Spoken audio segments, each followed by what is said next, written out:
കൈകാലുകളിലൊക്കെ ഒരു മരവിപ്പ് അനുഭവപ്പെടാറുണ്ടോ? ചിലപ്പോഴത് കൈയൊക്കെ നമുക്ക് വിരലുകളൊക്കെ മടക്കാൻ പറ്റാത്ത ഒരു രീതിയിലൊക്കെ വരുന്നുണ്ട്. അത് മാത്രമല്ല, നമ്മുടെ ശരീരത്തിൽ അവിടെ ഇവിടെയായിട്ടൊക്കെ ഒരു നീരൊക്കെ കെട്ടിക്കിടക്കുന്ന ഒരു അവസ്ഥയുണ്ട്. അതായത് നമ്മൾ പറയുന്നതെന്ന് വെച്ച് കഴിഞ്ഞാൽ നമ്മൾ തൊടുമ്പം നല്ല കല്ലിച്ച് കിടക്കുന്ന ഒരു അവസ്ഥ.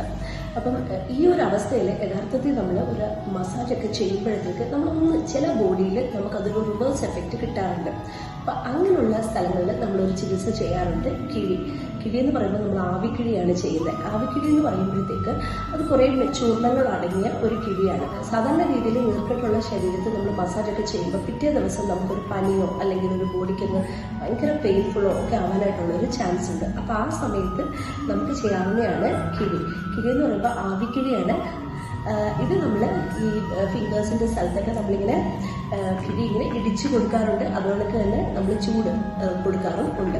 ഇത് നല്ലൊരു രീതിയിൽ ഡയബറ്റിക് ന്യൂറോപ്പതി പേഷ്യൻസിൽ അതല്ലെങ്കിൽ ആർത്രൈറ്റിസ് പേഷ്യൻസിനൊക്കെ വളരെ ഫലപ്രദമായ ഒരു ചികിത്സാ രീതിയാണ്.